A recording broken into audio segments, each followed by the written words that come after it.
से लेते रहेंगे। फिलहाल के लिए आपका शुक्रिया जानकारी के लिए और तस्वीरें दिखाने के लिए। आगे बढ़ रहे हैं, अब बात कर लेते हैं rising Rajasthan global investment summit 2024 की। आज दूसरा दिन है समिट का और आज सेक्टोरल सेशंस हो रहे हैं। हॉल सी में कृषि व्यवसाय इनोवेशन मूल्य चेन में आगे बढ़ने पर चर्चा हो रही है। तो ये आपको बता दें, डॉक्टर ऋषि भटनागर के वेलकम स्पीच से ये सेशन की शुरुआत होगी और ग्लोबल सिक्योर टेक्नोलॉजीज लिमिटेड के अध्यक्ष है भटनागर। और इस पर ज्यादा जानकारी हम ले लेते हैं, सहयोगी विष्णु शर्मा हमारे साथ फोन लाइन पर लाइव जुड़ रहे हैं इस वक्त। विष्णु, आज भी कई सेशंस जो है महत्वपूर्ण होने हैं, चाहे बात हो यहाँ पर अलग अलग विभागों को लेकर भी, स्वास्थ्य को लेकर भी होनी है, बाकी विकास को लेकर चर्चाएं हो ही रही हैं। साथ के साथ आज जो प्रवासी राजस्थानी हैं उनके लिए भी खास आयोजन जो है वो कॉन्क्लेव का आयोजन होने जा रहा है। आज का पूरा स्केड्यूल क्या है, आज क्या खास तस्वीरें देखने को मिलेंगी दूसरे दिन? बिल्कुल अंकुर, कल जहां प्रधानमंत्री नरेंद्र मोदी ने इस कॉन्क्लेव का उद्घाटन किया और उन्होंने राजस्थान की तमाम खूबियां बताई, तो आज प्रवासी राजस्थानी यानी जो अलग अलग देश हो या अलग अलग राज्य हो, उनमें जो प्रवासी राजस्थानी बसे हुए हैं वो यहाँ क्या महसूस कर रहे हैं, अपनी माटी से उनका कितना जुड़ाव है उसको लेकर है। मेरे साथ प्रवासी राजस्थानी भी है और साथ में यहाँ के मंत्री हैं बाबूलाल खराड़ी। बाबूलाल खराड़ी से पूछते हैं, आज प्रवासी राजस्थानियों का कॉन्क्लेव है, क्या कहना है? देखिए, हमारे देश में और प्रदेश में कई प्रतिभाएं हैं जो अपने कुशल प्रतिभा के कारण, अपने लगन के कारण और अलग अलग प्रकार से क्षेत्र में जाकर के दुनिया में देश का नाम रोशन किया है और देश का नाम रोशन किया ही है। उसके बाद में भी हमारे देश के प्रति वो हमेशा देश प्रेम रहता है और उसी के कारण से आज हमारे राजस्थान में ये जो हमारा राइजिंग राजस्थान हो रहा है उसमें दुनिया भर के और देश भर के प्रवासी राजस्थानी हैं, वो यहाँ पर उपस्थित हैं। हम सौभाग्यशाली हैं कि उन लोगों का सानिध्य हमको मिलेगा। अब बिल्कुल आपने देखा कि बाबूलाल खराड़ी थे मंत्री, जिन्होंने कहा कि देश दुनिया में बसे हुए राजस्थानी जिन्होंने नाम रोशन भी किया है राजस्थान का, वो अब अपनी माटी की ओर जुड़ाव कैसे रहेंगे। मेरे साथ हैं दिल्ली में काम कर रहे हैं और साथ में गंगानगर के रहने वाले हैं। क्या महसूस कर रहे हैं आप इस कॉन्क्लेव को लेकर?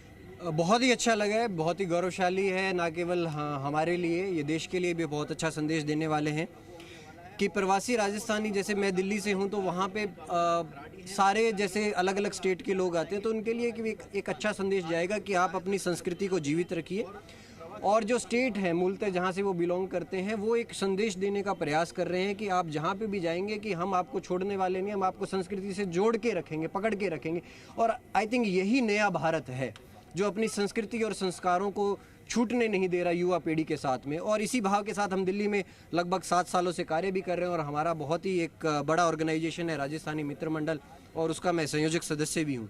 अब बिल्कुल आपने देखा कि राजस्थानी कहीं हो माटी से जुड़ाव जरूर रखते हैं और यही कारण है कि काम भले कर रहे हो, दूसरी जगह अपना बिजनेस कर रहे हो, लेकिन राजस्थान की माटी जुड़े। मेरे साथ विधायक हैं महेंद्र पाल, उनसे बात करते हैं। महेंद्र जी, कल कॉन्क्लेव का उद्घाटन हुआ और आज प्रवासी राजस्थानियों का सम्मेलन है, क्या कहना है? देखिए, जिस प्रकार से देश में जो माहौल बना है नरेंद्र मोदी जी के आने बाद और राजस्थान में भारतीय जनता पार्टी की सरकार आए, जो डबल इंजन सरकार के रूप में जो काम हो रहा है, और सबसे बड़ी बात है सरकार को आते पहले साल में ही जो राइजिंग राजस्थान का जो काम हो रहा है उसमें एक सकारात्मक पहल हो रही है और प्रवासी राजस्थानी और विदेशी इस पर बहुत ही आशा के साथ कर रहे हैं कि सरकार इसमें सकारात्मक काम कर रही है। और हमारे मोदी जी इस पर काम कर रहे हैं कि कहते हैं कि जो काम हम शुरू करेंगे उसका उद्घाटन हम भी करते हैं। इस तरह पर प्रवासी सभी उद्योगपति चाह रहे हैं कि जो काम उद्योगपति के जो नींव रखने जो विश्वास है वो निश्चित रूप से राजस्थान में एक बहुत बड़ा एक आशा किरण के रूप में यहाँ पे विकास होगा, रोजगार होगा। अब बिल्कुल आपने देखा कि विधायक थे महेंद्र मीणा, जिन्होंने कहा कि आशा और उम्मीद है कि विकास और नया होगा। कई मंत्री यहाँ पर अभी लगातार लगे हुए हैं, क्योंकि आज दिन भर सत्र रहने वाले हैं, अलग अलग सत्र रहने वाले हैं। चाहे जो क्षेत्र फार्मास्यूटिकल है उनके लिए मेरे पास जलदाय मंत्री हैं कन्हैयालाल चौधरी, उनसे बात करते हैं। कन्हैयालाल जी, आज प्रवासी राजस्थानियों का सम्मेलन है, माटी से जुड़ने का काम है, क्योंकि कहीं भी देश विदेश में कहीं भी काम कर रहे हो नाम रोशन करते हैं, क्या कहना है?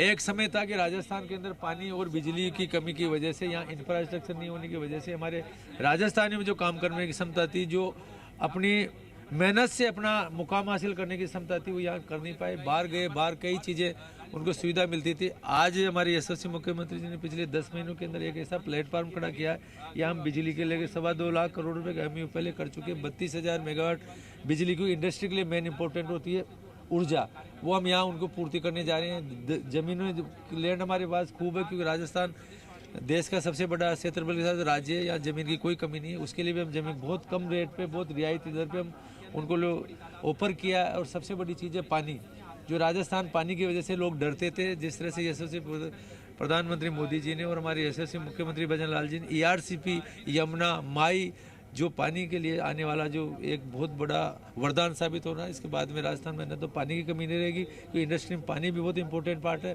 बिजली भी बहुत इंपॉर्टेंट पार्ट है, और सबसे बड़ी ज़मीन। ये तीनों चीज़ें जो यहाँ मिल रही है वास्तव में आने वाले समय में। और जो राजस्थानी जो पहले माइग्रेट करती थी, इनको अपनी माटी से प्रेम है, अपनी धरती माँ से प्रेम है।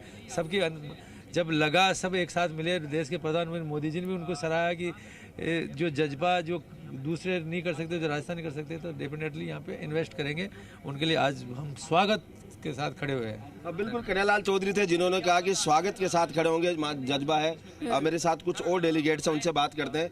कहाँ से हैं आप मूलतः और कहाँ काम कर रहे हैं, और यहाँ इस सम्मेलन में कॉन्क्लेव में आके कैसा लग रहा है? मैं मूलतः भरतपुर राजस्थान से हूँ और फिलहाल बॉम्बे में कार्यरत हूँ।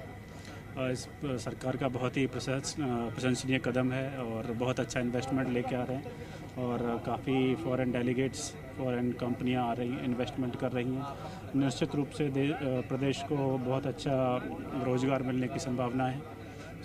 बहुत ही अच्छा कदम है सरकार का अच्छा कदम है, क्योंकि डेलीगेट्स बहुत सारे हैं जो राजस्थान के अपनी माटी से जुड़े हुए हैं। भरतपुर में थे, मुंबई में काम कर रहे हो, चाहे दिल्ली में काम कर रहे हो, और ये आपने देखा होगा कि लगातार चल रहे हैं, क्योंकि कई और लोग हैं जो यहाँ लगातार जुड़े हुए हैं। उनसे बात करने की कोशिश करते हैं, क्योंकि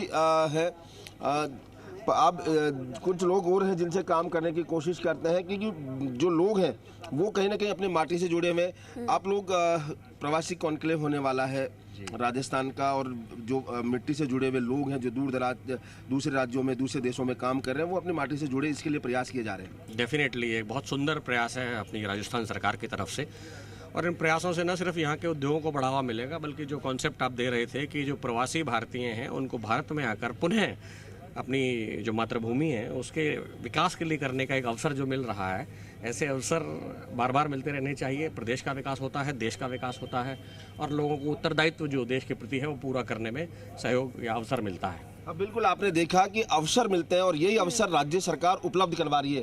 प्रवासी राजस्थानी है, देश दुनिया में बसे हुए हैं, लेकिन उन्हें अवसर राजस्थान सरकार उपलब्ध करवा रही है। मंत्री जोराराम कुमावत है।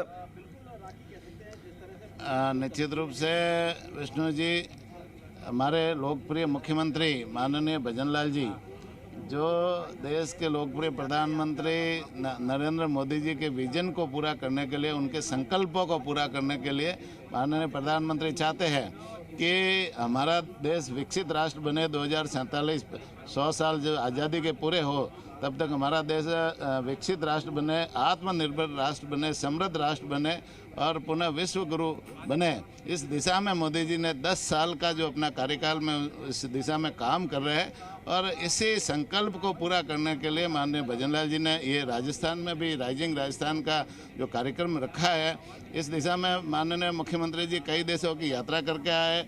वहाँ के जो प्रवासी बंधु है, वहाँ के जो बड़े बड़े उद्यमी हैं, उनको यहाँ राजस्थान आने का न्योता देकर आए हैं, और प्रदेश के जितने ज़िले हैं सभी ज़िलों पर ये ऐसी की ऐसी इन्वेस्टर मीट रखी थी, वहाँ भी लाखों करोड़ों के मतलब MOU हुए। और आज जो 9, 10 और 11 तारीख को जो जयपुर में जो राइजिंग राजस्थान का कार्यक्रम हुआ, इसमें कुल मिलाकर के 35 लाख करोड़ के जो MOU है, निश्चित रूप से ये हमारी सरकार की मंशा दर्शाती है और सरकार के प्रति उद्यमियों का जो विश्वास है वो दर्शा रहा है। और आने वाले समय में ये जो MOU हुए हैं वो हमारी सरकार इसको धरातल पर उतारेगी और राजस्थान को विकसित प्रदेश बनाने में हमारी सरकार प्रयास करेगी। ये मंत्री जोराराम कुमावत थे जिन्होंने कहा कि सरकार इस पूरे जो MOU जितने भी हुए उनको धरातल पर उतारने का काम करेंगी। पहले ही साल में प्रयास हुए उतारने का काम करेंगे विष्णु, और साथ के साथ एक बहुत सुंदर बात कही कि राजस्थान जो है 2047 तक खुद को पूरा विकसित राज्य बनाने के लिए अग्रसर है और इसी के लिए देश जो कि सपना देख रहे हैं, प्रधानमंत्री जो सपना देख रहे हैं 2047 में पूरे भारत देश को विकसित भारत देश बनाने का, उसमें राजस्थान बहुत ज्यादा अपनी अहम भूमिका निभाएगा। आपका बहुत शुक्रिया।